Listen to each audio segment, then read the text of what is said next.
üks ristkülik pöörles ümber oma pikema külje ja siis tekkis selline silinder. Ja nüüd nad tahavad, et me märgiksime silindrile kõrguse ja raadiuse. Nüüd, kui see pikem külg oli see, mis püsis paigal ja teine külg pöörles, siis järelikult see pikkus siin on see nii-öelda see pikem külg on ju 13. Ja siis see külg, mis pöörles, on siin on ju, ehk siis see 10 sentimeetrit. Et kui me mõtleme niimoodi, siis tekib see nagu see ristkülik. On ju.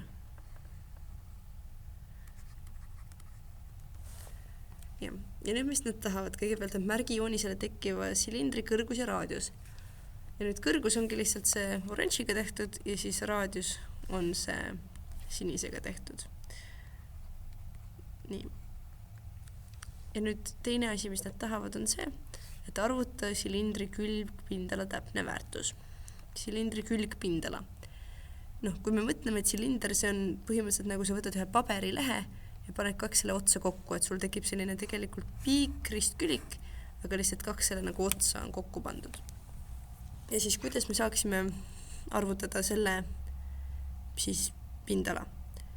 Üks asi, mis meil on ju see alumine ring.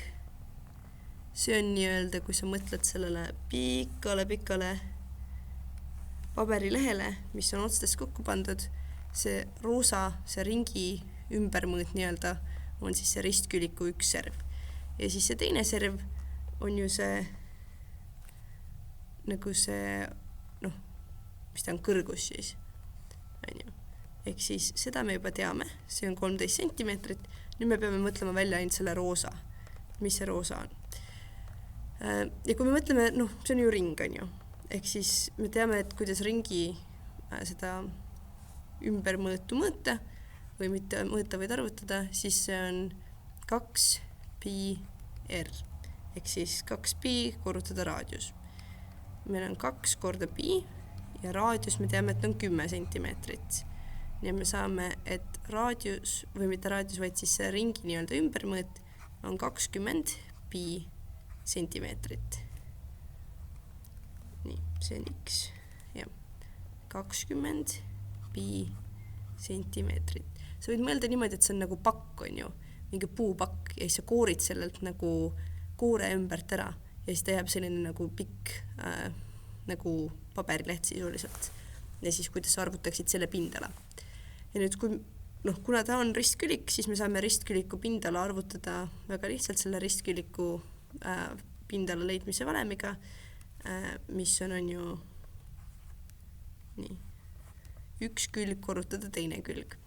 Meil siin üks külg oli praegu 13 sentimeetrit ja siis teine külg on meil 20 pi sentimeetrit ja nüüd me peame ta lihtsalt kokku arvutama. Küsivad meilt on ju ka täpset väärtust, mis tähendab, et me ei tohi ümardada. Ja kui sa arvutad 13 korrutada 20 pi, siis sa põhimõtteliselt, mis sa teed, on see, et see 13 korrutada 20 korrutad omavahel ära ja siis sinna lõppu tuleb lihtsalt pi. Ehk siis me saame 260 on ju, see on 13 korda 20 on 260 ja siis lihtsalt siia pi otsa. Piiga ei pea mitte midagi tegema. Ja siis see on sentimeetrit ruudus on ju. Ja see on siis selle külje pindala. Ja nüüd kolmas, mis nad tahavad meilt, on, et me arvutaksime silindri ruumala 10 täpsusega. Kõigepealt, mis see silindri ruumala üldse on? Ongi see, et me võtame silindri põhja on ju. Silindri põhi on meil see ring. Meil on vaja selle pindala ja meil on vaja korrutada seda selle kõrgusega. Ehk siis me võtame terve selle pinna ja me võtame selle kõrguse. Põhjapindala. Nii, kuidas me arvutame põhjapindala? See on ring on ju. Ringi pindala me saame valemiga 2, mitte 2, vaid pi r ruut on ju. Pi, raadius, ruudus. Raadius me teame, raadius meil oli see 10 sentimeetrit. Ehk siis paneme pi, korrutada siis raadius oli 10 sentimeetrit, ruudus. Ja siit me saame on ju 100 sentimeetrit või 100 pi ruutsentimeetrit. See on põhi. Ja nüüd meil on vaja seda kõrgust ka. Kõrgus meil on olemas antud, see on 13. ehk siis nüüd, et selleks, et leida seda ruumala, me korrutame need omavahel. Ehk siis me korrutame on ju põhjapindala, korrutame kõrgusega.